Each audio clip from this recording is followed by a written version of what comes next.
Glória a Deus. E nós vamos ficar aqui para juntos estudarmos a palavra de Deus. Nós estamos estudando os livros dos profetas menores. Há umas semanas atrás eu dei uma aula introdutória sobre os profetas menores, né? E eu gostaria de trazer aqui alguma coisa. Nós vemos aqui a divisão da Bíblia, que o Antigo Testamento é dividido em livros da lei, livros históricos, livros poéticos, os livros dos profetas maiores e os livros dos profetas menores, não é? E os profetas menores são 12 livros.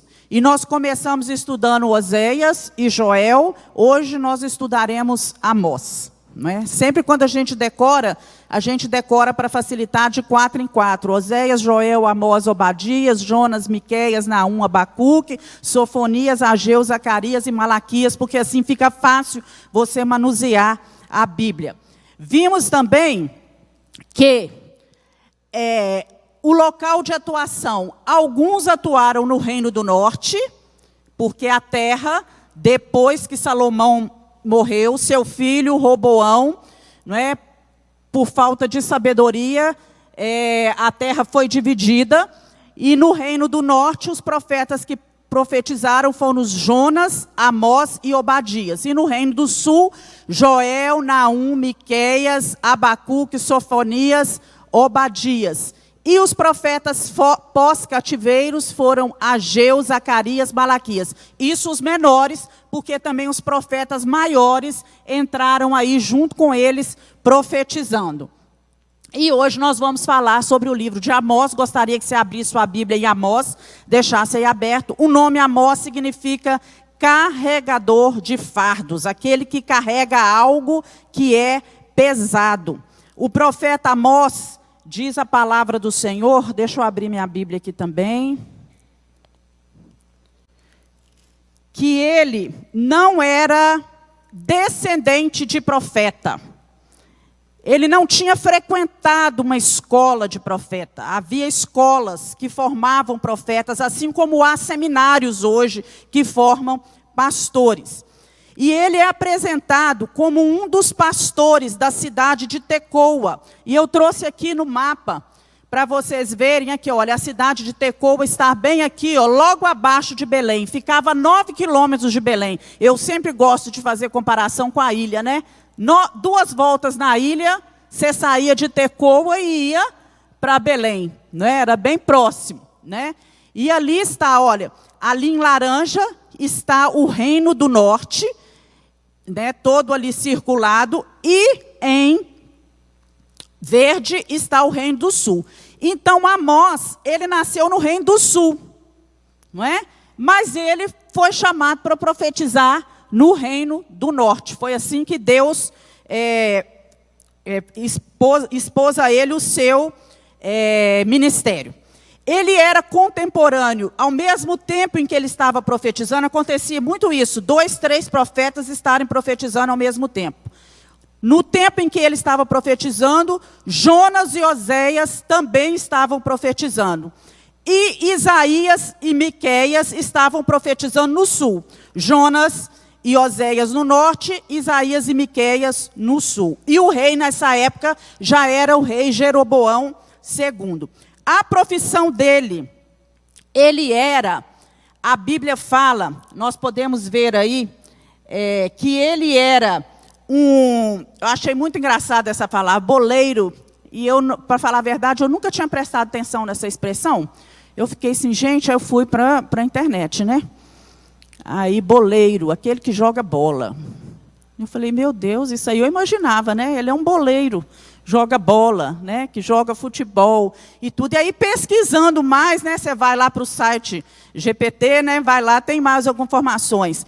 Além dele cultivar o sicômoro, a Bíblia diz que ele era cultivador de sicômoros, também, né, se dedicava a essas atividades, vaqueiro, pastor de rebanho e tudo. A árvore, o sicômoro, davam fruto tipo figo.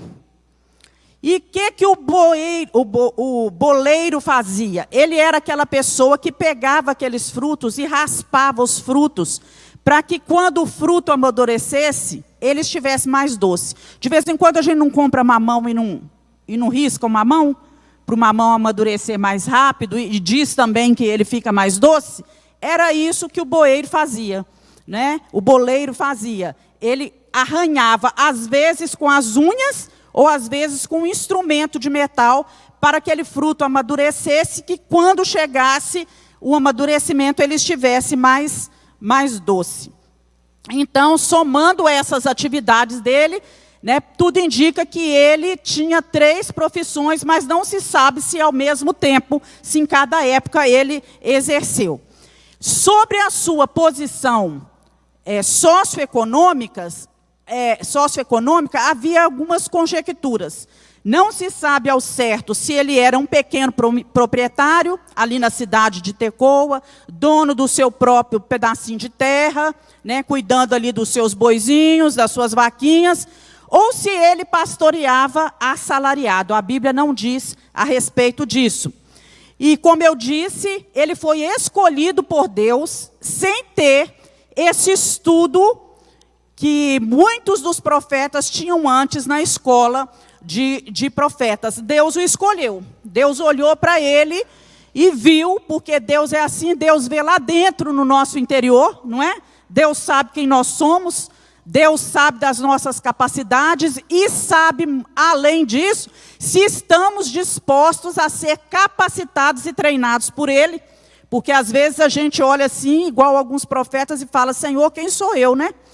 Que dom tenho eu? Mas o Senhor que chama é o Deus também que capacita. Mas a pessoa precisa se deixar moldar e transformar. E nós sabemos que ele era um servo de Deus humilde, corajoso, obediente. Ele entregava o recado que Deus dava para ele aos poderosos, né? Tanto para o rei como para o povo. E essa função de profeta era um ministério muito árduo, principalmente quando ele tinha que entregar, igual ele, a mensagem que foi designada a ele e alguns profetas, era uma mensagem de juízo contra a nação, e ao mesmo tempo, não é, ele sofria oposição por parte das autoridades políticas, também dos sacerdotes, das autoridades religiosas, mas ele cumpriu o ministério e o propósito que ele tinha, né? E aí fica para a gente a lição, que em todos os lugares que nós formos, em funções que nós formos exercer, em chamados que Deus nos fizer, no nosso trabalho, em tudo nós vamos ter dificuldade, adversidades, problemas.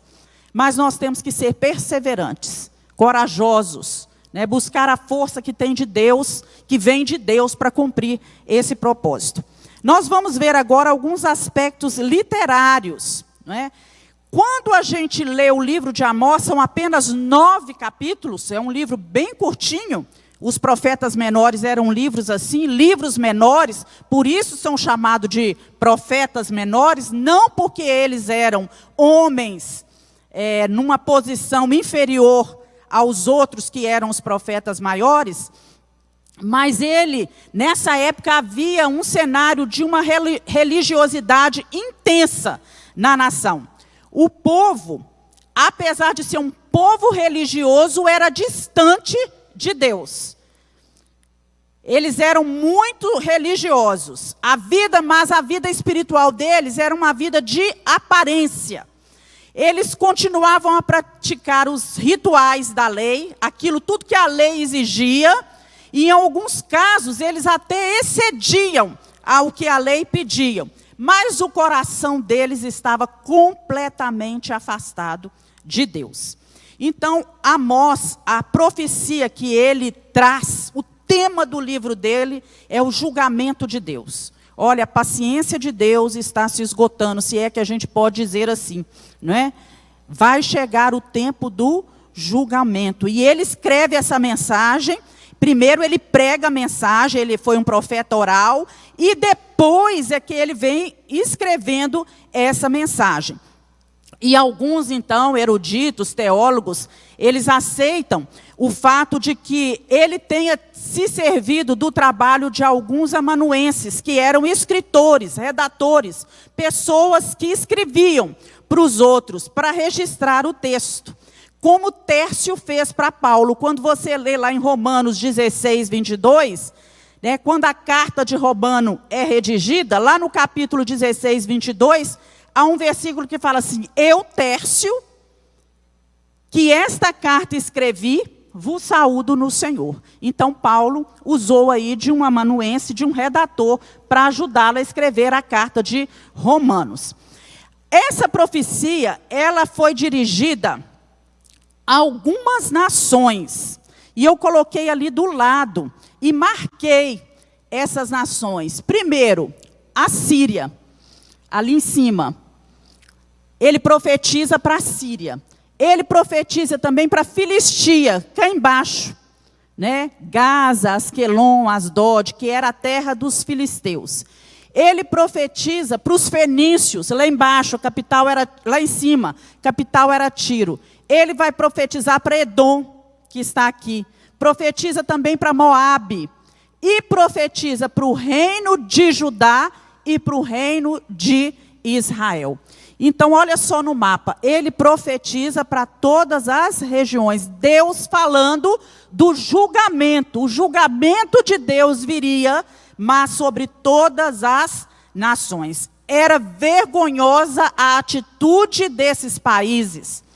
O que eles faziam, como eles lidavam com os problemas sociais e com as pessoas, e eles mereciam a ira de Deus. E a palavra diz o Senhor, vai aparecer 9 vezes, só no primeiro trecho. Se você olhar aí no primeiro capítulo, né, no versículo 3, assim diz o Senhor, aí vai para Damasco. Aí quando você vê lá no versículo 6, assim diz o Senhor, vem a profecia para Gaza, que era a capital lá dos filisteus. E aí no 9, assim diz o Senhor, profecia para Tiro, que era a capital da Fenícia. E assim vai, até no capítulo 2, o Senhor falando, profetizando contra essas nações. Então a mensagem incluía o quê? Ele denunciava os erros, chamava o povo ao arrependimento e fazia uma promessa de juízo, caso eles não ouvissem a voz de Deus e se convertesse dos maus caminhos. Olha só, Deus sempre dá uma outra oportunidade. E ele estava dando aqui, através de Amós, uma outra oportunidade para o povo. Falando que se eles ouvissem, ainda haveria condições deles serem resgatados, restaurados e não serem destruídos. E é interessante que nem o reino do sul, o reino de Judá, escapou aí das predições dele. A própria cidade de Jerusalém seria punida com o sopro de Deus. E a gente sabe que a punição vem primeiro para todos esses países, depois vem para o reino de Israel, que estava no norte, e depois também vem para o reino de Judá. E nós vemos aí, né, eu trouxe aqui, você lendo, né, nós não temos condições de ler os 9 capítulos, mas eu fiz um resumo geral. Por que eles seriam punidos? Não é? Deus é amor, mas Deus não aceita tudo, até daqueles que são queridos, que são escolhidos, que são separados e chamados pelo Senhor. Então o povo persistia em pecar, e a vida deles era essa vida de imoralidade, de sacrilégios, de idolatria, de materialismo, né? Haviam esquecido das bênçãos, das libertações, das vitórias que Deus tinha concedido. Eles calaram a boca dos profetas, né? E agora a palavra do Senhor é: vocês estão maduros para colher o fruto dessa seara, daquilo que vocês semearam infamemente. Vocês já estão prontos para isso.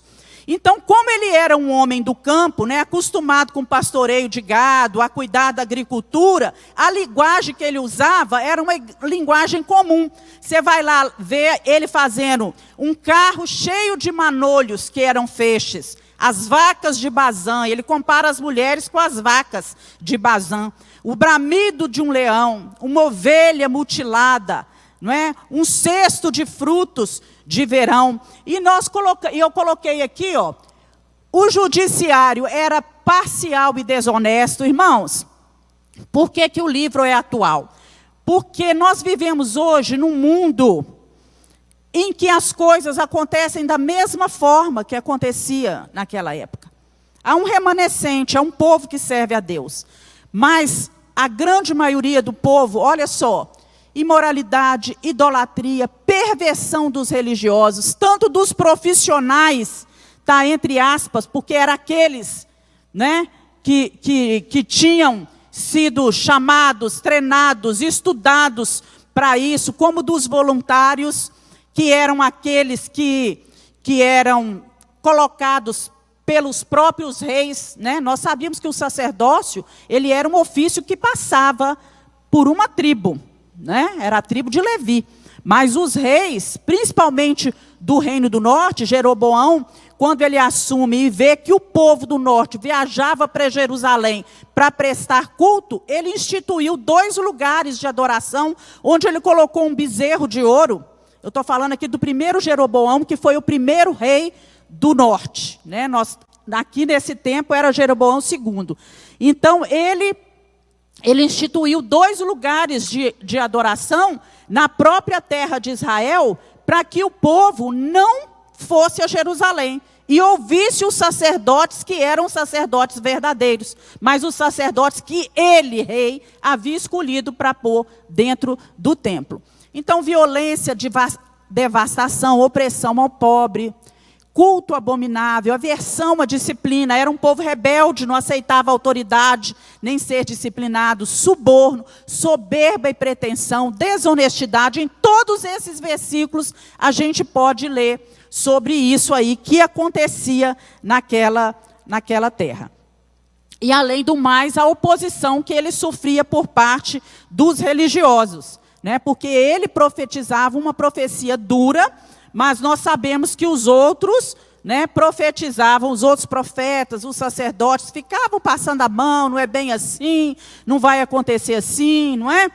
Então, na verdade, esses profetas e esses sacerdotes haviam feito conchavos com o rei, e eles viviam a serviço dos seus próprios interesses, né? Adulteravam o templo, prostituíam dentro do templo, porque eles tinham medo que, se não apoiassem o rei nas suas atitudes, fosse cortado o risco do sustento deles, tudo diferente do que Deus tinha falado, porque, na verdade, os sacerdotes deveriam ser sustentados pelos dízimos e pelas ofertas, e não pelo rei, não é?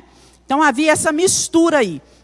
E nos dias de Jeroboão II, a nação, a terra, tanto do norte como do sul, viviam dias de tranquilidade em relação aos povos vizinhos, como se fosse um período de paz, né? Eram dias de prosperidade. Amós profetizou aqui nesse período mais próspero do reino do norte e do reino do sul. No sul estava reinando o rei Uzias, e ele fazia um governo longo. Uzias reinou 52 anos, foi um bom governo. Foi um homem que temeu a Deus, foi um bom rei no sul. E no norte, Jeroboão governou 41 anos. Jeroboão governando. Então era um tempo de paz nas fronteiras, um tempo de prosperidade interna. Eles tinham muitas guerras internas, o norte contra o sul, contra os povos vizinhos. Mas nesse período que Amós estava profetizando, era um tempo de paz, né? Então nós vemos aqui que essa prosperidade econômica trouxe, socialmente falando, uma divisão social. Não existia classe média naquela época. O que acontecia? Eu coloquei aí alguns pontos. De um lado estava a aristocracia, os ricos cada vez mais ricos. E de outro lado estava a plebe, os pobres cada vez mais pobres.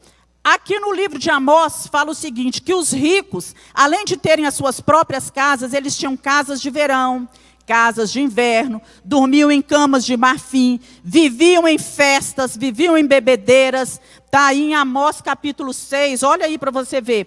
Amós capítulo 6, versículo 4, que diz assim: dormis em camas de marfim, e estendei sobre os vossos leitos, comei os cordeiros do rebanho, os bezerros do meio da manada. Era assim que os ricos viviam. Agora, para os pobres, faltava o necessário para os suprimentos básicos da vida. Além do mais, os ricos oprimiam os pobres. E o profeta manifestava a sua indignação contra isso. Ele ficava indignado, né? Ele fala assim no versículo 4, no capítulo 4, versículo 1. Ouvi estas palavras, vós, mulheres, né, de Bazã. Uma versão fala mulheres de Bazã, outra fala vacas de Bazã, que estáis no monte de Samaria, que oprimis os pobres, que quebrantais os necessitados, que dizei aos seus senhores, dai cá e bebamos. Então, além dos ricos haver esse disparate social, né, nas camadas econômicas, e essa nação, além de ser conhecida, era uma nação conhecida pelo culto a Deus, né, o povo servia ao nosso Deus, a Jeová, mas agora eles estavam entregues à idolatria e o baalismo. Eles serviam a Baal, havia templo para Baal.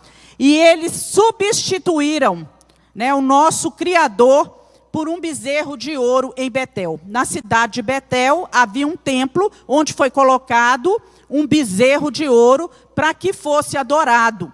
E independente das exortações dos profetas, isso já durava 170 anos, desde o primeiro rei Jeroboão e os outros reis que passaram até chegar Jeroboão II.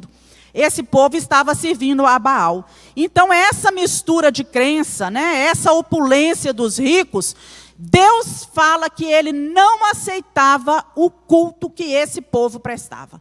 Eles iam na igreja, no templo, eles ofereciam culto, eles cantavam, mas era simplesmente uma reunião qualquer. Deus não aceitava o louvor, Deus não falava, Deus não havia mudança de vida em nenhum deles.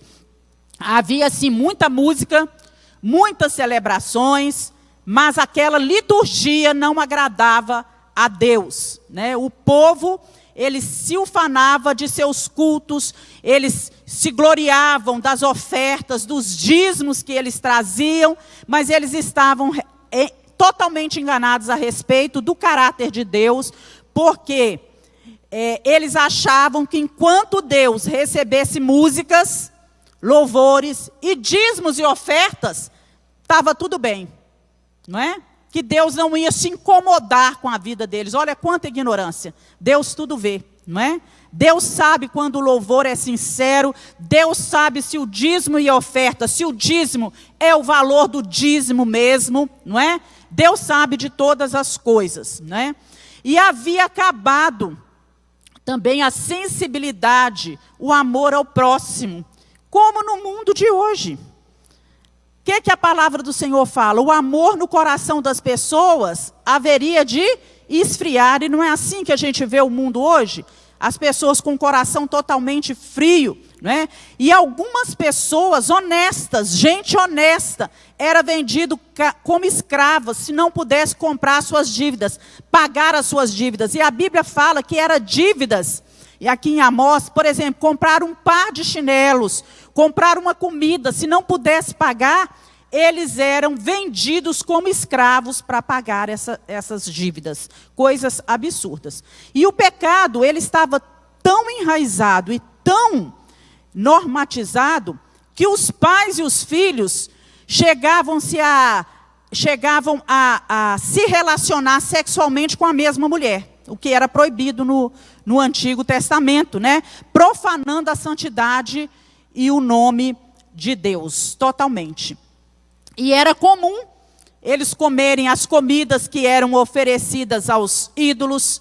A injustiça imperava em todos os cantos, no meio de toda a liderança religiosa. Aqueles que deveriam ser o exemplo, eles cometiam injustiças e viviam a seu bel prazer, não é? Eles se escondiam por trás de uma falsa moralidade e uma espiritualidade vazia e ofereciam ao Senhor cultos. Os sacerdotes iam para dentro do templo, os levitas iam e dirigiam culto a Deus, mas era tudo da boca para fora, coisa que não agradava ao Senhor. Então nós precisamos hoje ainda buscar ter uma vida pautada na justiça de Deus, não é? Fazendo o que é reto, o que é agradável, o que o nosso Deus quer de nós, lembrando de ajudar aqueles que são mais pobres, aqueles que são necessitados, porque é assim que ensina a palavra de Deus. Abre sua Bíblia em 1 Pedro, capítulo 1.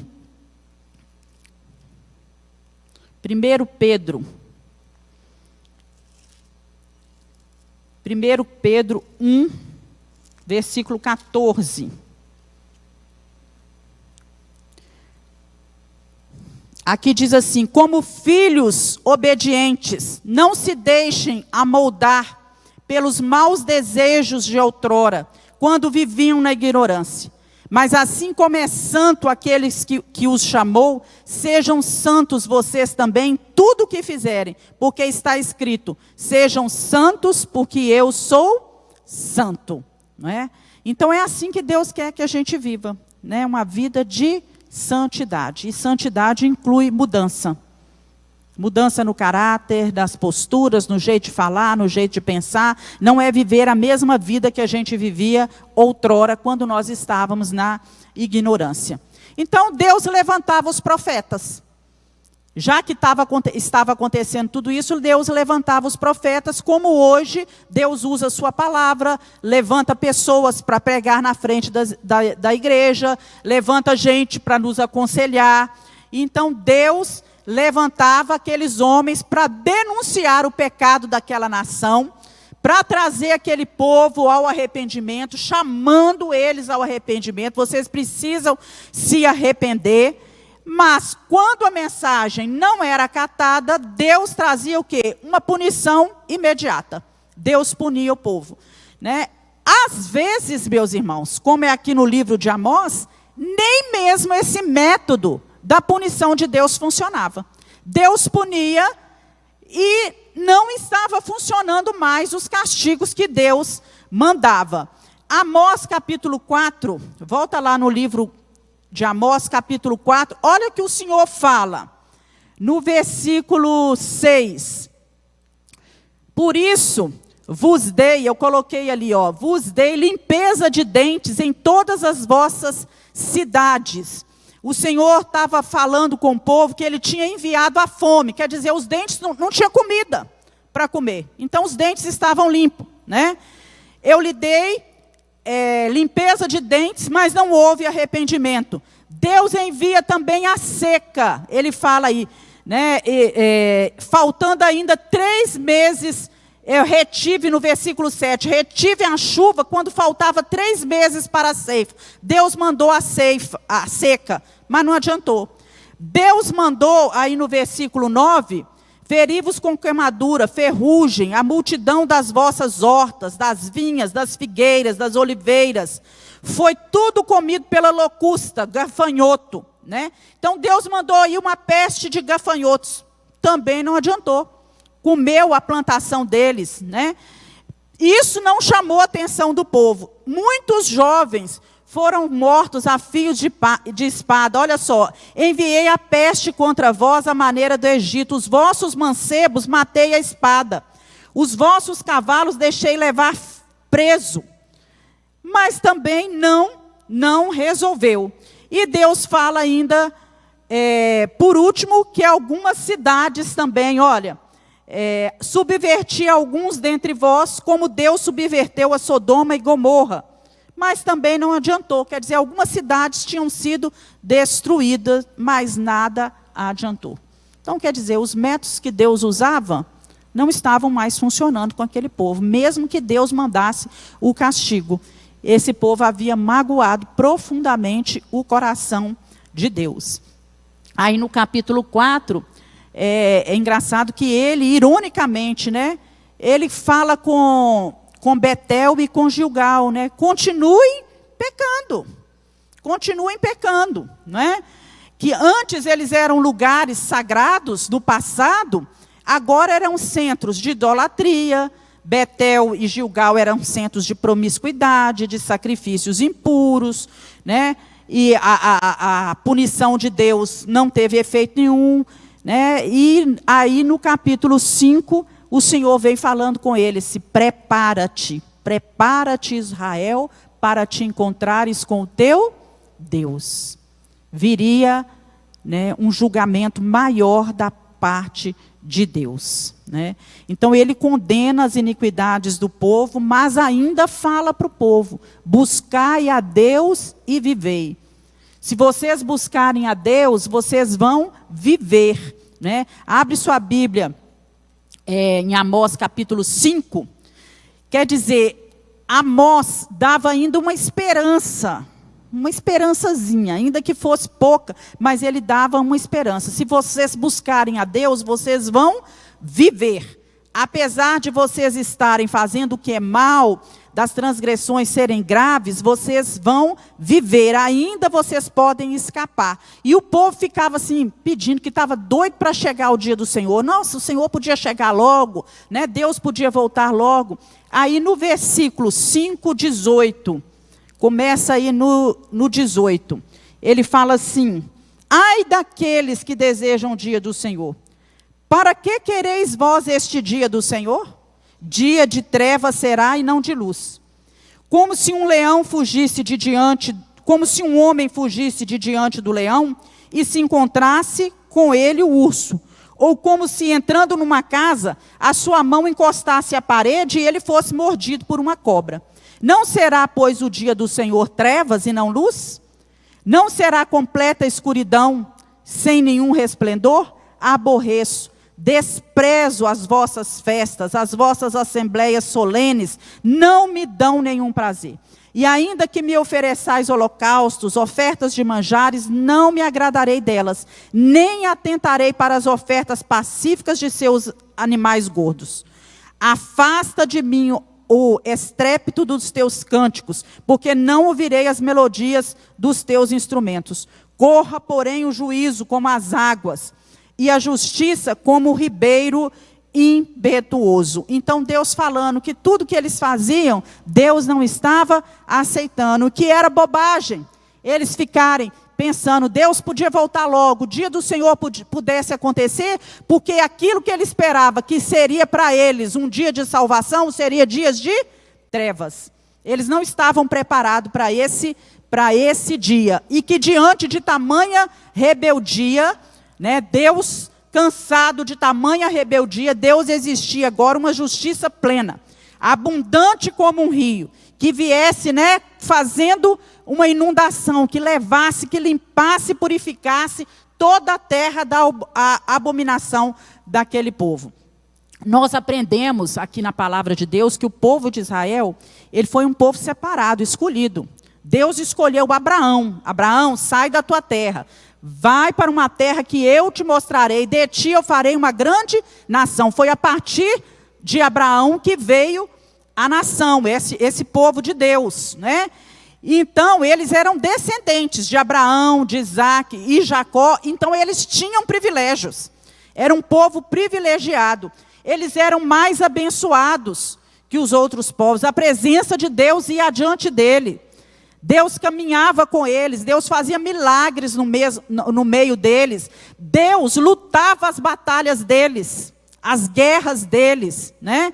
Mas eles estavam achando que pelo fato de Deus tê-los escolhidos, de serem privilegiados, que eles podiam viver do jeito que eles queriam, como muitos hoje. Deus me escolheu, Deus me chamou, eu posso levar uma vida a qualquer modo, porque eu sou escolhido por Deus, eu sou destinado a isso, né, aquilo mais e tudo, mas privilégios implicam em maiores responsabilidades. Você pode dizer isso? Privilégios implicam em maiores responsabilidades. Deus chamou você, Deus resgatou você do reino das trevas para o reino da luz. Privilégio, glória a Deus, que bênção que fomos alcançados pelo amor do Senhor. Mas nós temos responsabilidades.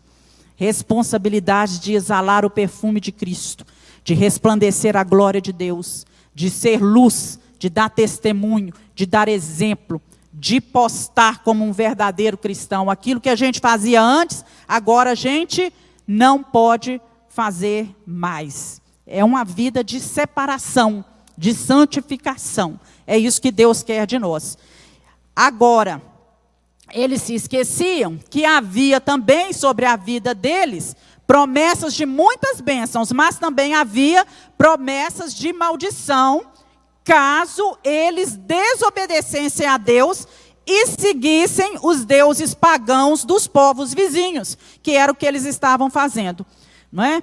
Então, se a graça de Deus nos alcançou, nós que temos o privilégio da salvação, né? Temos o privilégio de Jesus Cristo ter derramado o sangue dele na cruz por nós. Você pode dizer glória a Deus? Glória a Deus por isso. Também temos maior responsabilidade, porque a nós foi dada a oportunidade de conhecer Jesus, de obter conhecimento que nos foi revelado. Quando não sabia, não tinha responsabilidade, mas agora nós conhecemos a verdade, nós temos responsabilidade com essa verdade. A quem mais é dado, mais será o quê? Cobrado. Então, desse modo, nós não podemos incorrer nos mesmos erros que esse povo aqui no tempo de Amós estava incorrendo, né? Eles acreditavam que por ser filhos de Deus, escolhidos por Deus, chamados por Deus, que eles podiam pecar livremente, viver a seu bel prazer, que não seriam responsabilizados pelos seus pecados, né? E lá em Amós capítulo 3, versículo 11, ele fala assim: portanto, quem não escuta a voz de Deus, né? Ele dá a entender aí no capítulo 3, que quem não escuta a voz de Deus terá que suportar a vara da disciplina de Deus. O Senhor Jeová diz assim: um inimigo surgirá e cercará a sua terra, derribará a sua fortaleza e os seus palácios serão saqueados. Então agora Deus fala: vocês não escutaram a voz de Deus. O inimigo virá sobre a vida de vocês. O pecado não fica sem punição. Para todo pecado há o quê, meus irmãos? Consequências. Todo pecado gera consequência. E nós devemos lutar para ser luz no mundo, ser sal nessa terra, porque nós conhecemos a graça e o amor de Cristo. Gálatas capítulo 6, versículos 7 e 8 diz assim: não erreis, Deus não se deixa escarnecer, porque tudo que o homem semear, isso também ceifará. O que semeia na carne, da carne ceifará a corrupção, mas o que semeia no Espírito, do Espírito, ceifará a vida eterna. Então nós precisamos entender isso, que aquilo que a gente semeia, a gente colhe. Não devemos sair de sou escolhido, sou chamado, sou salvo, então posso levar a minha vida do jeito que quero. Não. Grande privilégio, maior responsabilidade.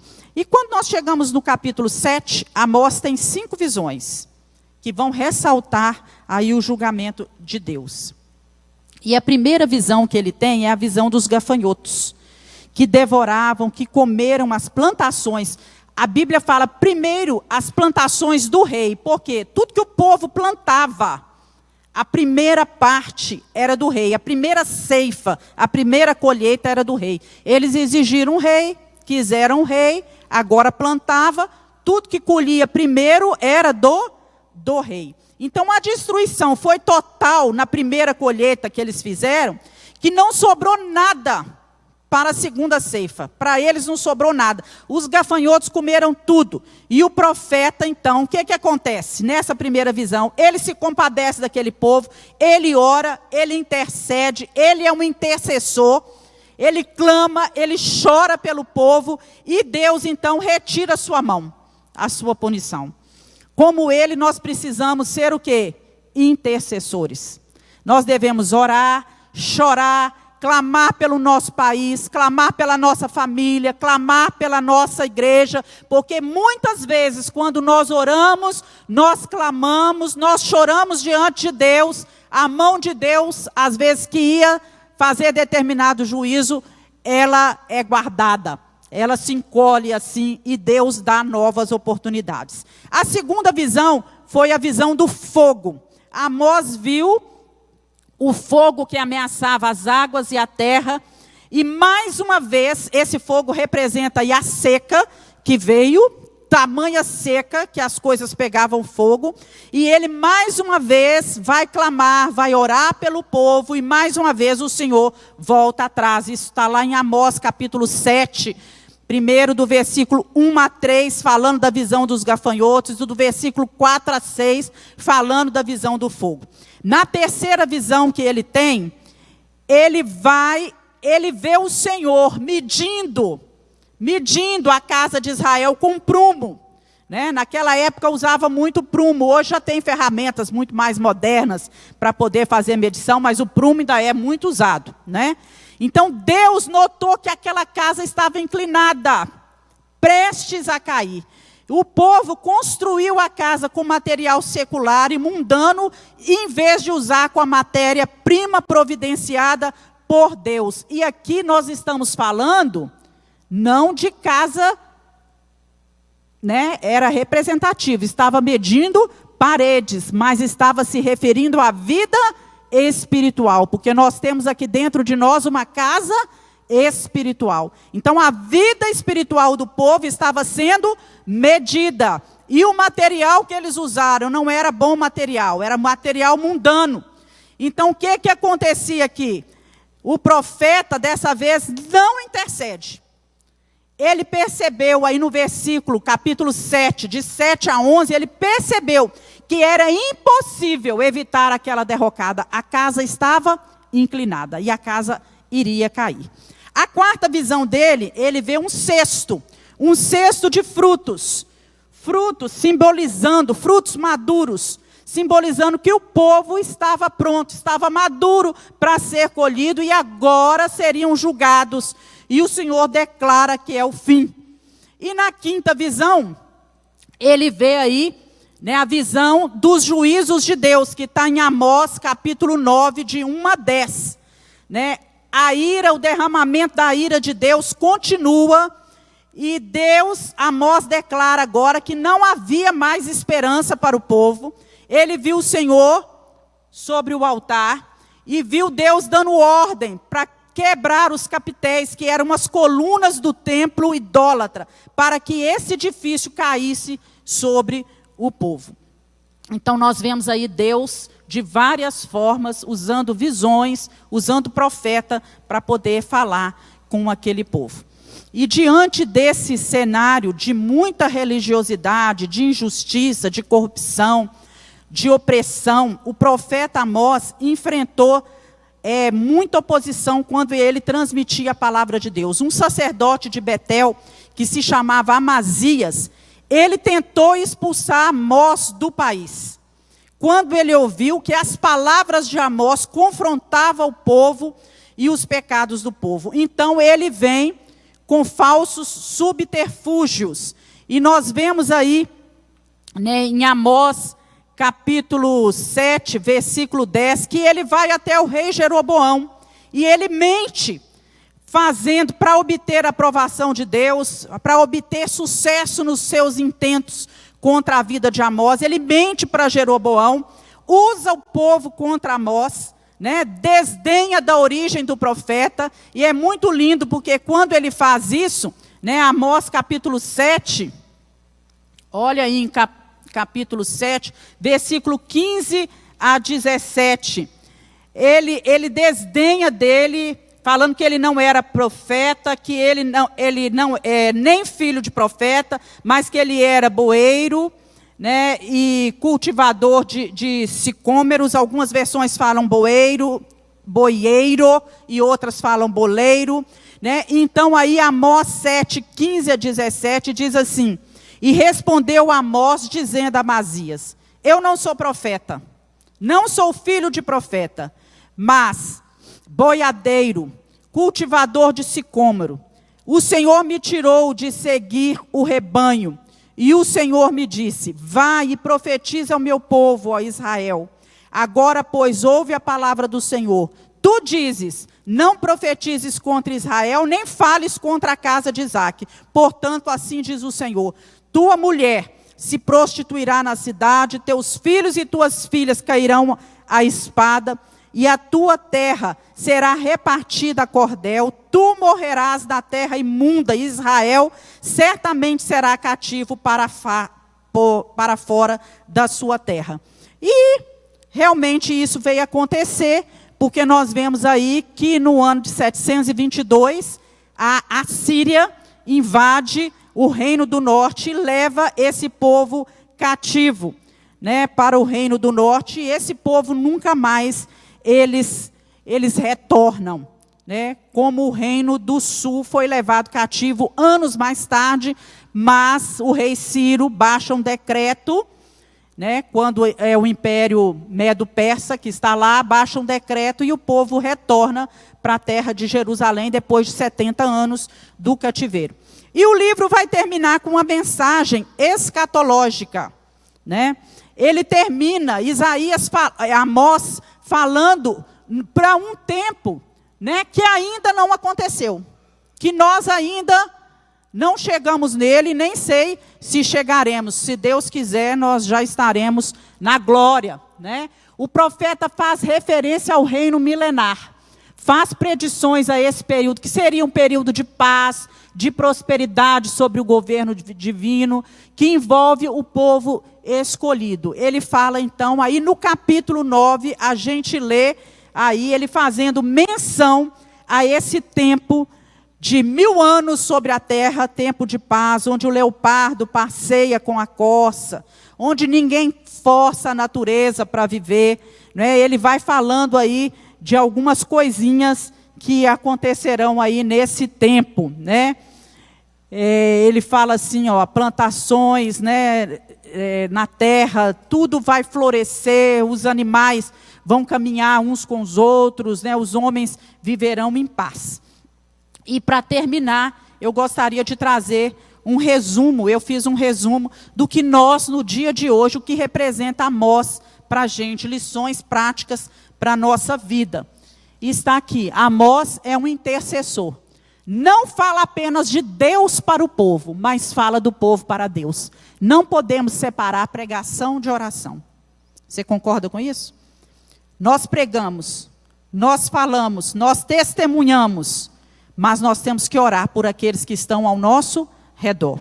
Temos que orar pela nossa casa, pela nossa família, para aqueles a quem damos exemplo, para quem nós estamos aí ministrando a palavra de Deus, para que a pregação chegue realmente, não só aos ouvidos, mas ao coração deles.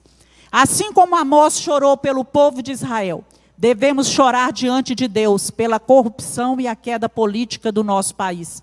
Chorar pela cegueira espiritual do nosso povo.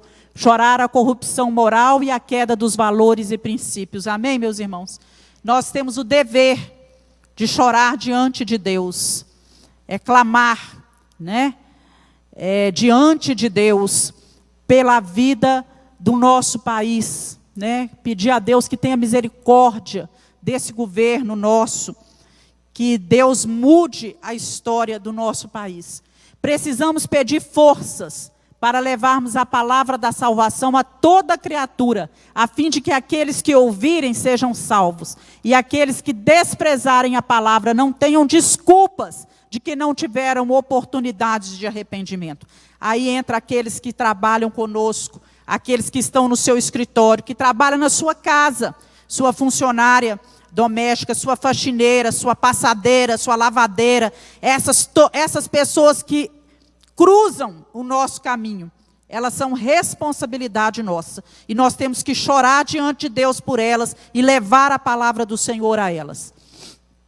A missão de cada crente é proclamar a mensagem de Deus, no lugar que Ele mesmo designar. Deus chama cada um na sua função.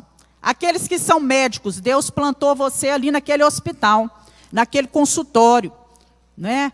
Você que é dono do seu empreendimento, você tem funcionários, você que é advogado, você tem clientes. Deus planta cada um em um lugar. Lugares que uns não podem entrar, outros podem. E nós precisamos aproveitar todas as oportunidades. Todos devem pregar a mensagem de arrependimento e salvação, atendendo ao chamado do Senhor. Amós inspira cada crente com sua ousadia, comprometimento e fé naquele que o enviou. Nós temos responsabilidades. Temos privilégios, mas temos responsabilidades. Pregar a palavra não é função só dos líderes da igreja. Isso tem que ficar bem claro. Ovelha que gera ovelha. Nós temos que aproveitar as oportunidades. Vem aí um seminário da família. Aproveita essa oportunidade. Depois, dia 27 de maio, nós teremos uma palestra só para mulheres, falando sobre o estresse e o burnout na vida das mulheres. Aproveite, mulher, essa oportunidade, para que outras possam ouvir a palavra do Senhor. Em todo tempo, convidar pessoas para vir à igreja, para vir às reuniões, né? Porque é assim que o Espírito vai falando e vai moldando. Amós era um homem resiliente, não deixou as dificuldades, as adversidades e a oposição, a sua mensagem lhe abater. Se ele fosse olhar tudo que ele enfrentou, aquilo que ele falava, o desprezo que havia a sua mensagem, ele teria calado a sua boca. E muitas vezes nós, por pouca coisa, nós falamos, não vou falar mais para o fulano, não vou convidar mais, não vou insistir mais e tudo. Nós precisamos ser pessoas resilientes. Não dá de um jeito, dá do outro. Se adaptar às circunstâncias e não desistir daquilo que Deus colocou nas nossas mãos. Amós era um homem ocupado. Ele cuidava de seu gado e se dedicava à agricultura. Ele tinha 3 funções, meus irmãos. 3. Ele era um homem ocupado, mas isso não serviu de desculpa para ele falar com Deus que ele não ia atender o chamado de Deus. E hoje o que a gente mais vê é pessoas falando, não posso fazer isso, não posso fazer, não posso, estou ocupado, tem muita coisa, né? Então, ele, apesar de cuidar do gado, se dedicar, prontamente obedeceu o chamado de Deus e foi levar a mensagem a um povo desobediente. Olha a trabalheira que esse homem teve. Amós tinha plena consciência da decadência moral de todo Israel. Em momento algum vemos ele tentando criar alguma justificativa para livrá-los. Pelo contrário, tinha consciência que o castigo era merecido. Ele pregava a palavra, ele falava a palavra, mas ele entendeu o que Deus tinha para aquele povo. Será que hoje estamos diferentes de Israel do tempo de Amós? Penso que não. De nada adianta o ativismo religioso, com igrejas lotadas, com muitos gritos e músicas altas, se não houver uma mudança interior. Entramos dentro da igreja para louvar a Deus, para agradecer a Deus, cultuar a Deus e para ter a nossa vida transformada. A mensagem pregada não é para o fulano, nem é para o ciclano, a mensagem é para mim. A mensagem é para você que está no banco, né? Que Deus fale conosco. Que nós entendamos isso e recebamos humildemente a palavra que Deus tem para nós cada vez que nós entramos no templo do Senhor. Hoje vivemos em tempos de sermões que massageiam os egos dos ouvintes, de igrejas em que os frequentadores não suportam a verdadeira sã doutrina, que só estão interessados em receber bênçãos. Muito pouco se prega sobre a mudança de vida e santificação. Graças a Deus, essa não é uma verdade na nossa igreja. Mudança de vida e santificação tem sido pregado nesse altar, né? Por diversas vezes que nós entramos. Deus quer fazer uma obra em nós. Nós estamos em obras, né? Obra que está ainda inacabada. Como foi a nossa palestra ontem. Somos obras inacabadas, mas não abandonadas. Estamos todos em obras. E Deus está trabalhando em nós. E para encerrar, a prática religiosa formal não é suficiente sem a justiça no trato com o próximo e a retidão em todas as áreas da vida. Não adianta eu ser um religioso, eu vir à igreja, eu trazer dízimos, ofertas, eu levantar a mão, se eu não pratico o que a Bíblia diz. O que a palavra diz? Se você vier ao altar, trazer o seu dízimo e oferta e se lembrar de que alguém tem alguma coisa contra você, Se você quiser que a sua oferta seja recebida por Deus, que não seja só dinheiro para pagar a conta, você vá até essa pessoa e reconcilia com essa pessoa, peça perdão, né? Conversa, veja o que está errado. A Bíblia deixa claro o que a gente deve fazer. Amós anuncia a palavra de Deus, denuncia o pecado, mas também fala de esperança de restauração. Apesar do julgamento iminente, Amós também transmite uma esperança de restauração e de um futuro próspero para o povo de Deus. Ele termina o livro falando da era milenar, em que Deus vai tratar com o povo de Israel. Nós também precisamos pregar uma mensagem de esperança. Devemos buscar ao Senhor enquanto Ele está perto. O desprezo da palavra de Deus leva a profunda insatisfação até com as coisas mais vitais da vida, quando nós desprezamos a palavra. E o desprezo da palavra de Deus leva até mesmo os mais fortes a sucumbirem. Amém? Então Deus fala através dos profetas, ainda hoje, porque Deus falou muito comigo através desses ensinamentos, e eu tenho certeza que se você deixar, Deus vai falar ao seu coração, amém? Vamos nos colocar de pé e vamos fazer como Amós fez. Queria que você orasse agora pela sua vida, você chorasse diante de Deus, né? A palavra chorar, né? Tem até tradução dessa música, os anjos clamam. A nossa tradução é os anjos clamam. Em inglês é The Angels Cry. E se você for olhar no inglês, a palavra cry é chorar, clamar. É um choro de clamor. Então nós precisamos fazer isso, clamar diante de Deus, pelas vidas, pelo nosso governo. Comece a orar agora. Deus, nós apresentamos primeiramente o nosso coração. Senhor, nós temos uma vida interior, somos templo do Teu Espírito, o Senhor habita em nós. Meu Deus, e nós não queremos ser medidos pelo Senhor, e não queremos que o Senhor ache, quando passar o prumo, a nossa vida espiritual inclinada. Nós queremos estar de pé para termos um encontro com o Senhor. Prepara-nos para aquele grande dia. Nos ajuda a santificar a nossa vida, viver de forma tal que o Teu nome seja engrandecido, glorificado, exaltado através de nós. Tira de nós, meu Deus, tudo que não pertence ao Senhor.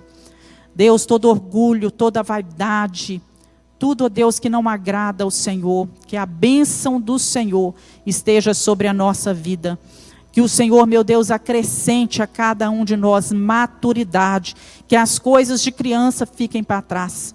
É tão triste, meu Deus, quando nós levamos, às vezes, tanto tempo dentro da igreja, mas ainda somos crianças espiritualmente falando, bebendo leite. Senhor, nos ajude a passar por uma pasta mais sólida, para um alimento em grão, para coisas espirituais mais profundas. Nos ajuda a mergulhar por inteiro no rio de Deus, a conhecer o Senhor mais e profundamente.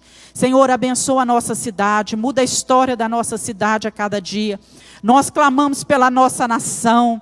Tem misericórdia, livra a nossa nação, Senhor, de líderes perversos, líderes corruptos, Senhor, que estão muitas vezes profanando o altar do Senhor, que estão incutindo na cabeça dos nossos jovens e adolescentes doutrinas contrárias à sã doutrina do Senhor.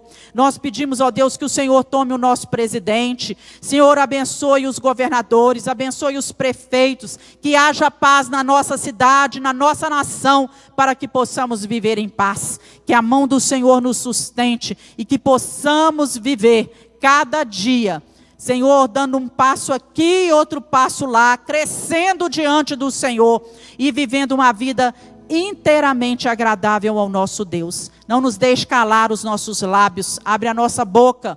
Senhor, nos ajuda a abrir os nossos lábios e falar com intrepidez, com coragem. Dai-nos resiliência, capacidade de adaptar às adversidades, aos problemas dessa vida que todos têm, é inerente a todo ser humano. Cuida de nós, Senhor, e vai à nossa frente, defendendo a nossa causa. Em nome de Jesus nós oramos. Que o amor de Deus, que a graça de Cristo Jesus e a consolação do Espírito Santo esteja presente na nossa vida, hoje e todo sempre. Amém. Deus te abençoe.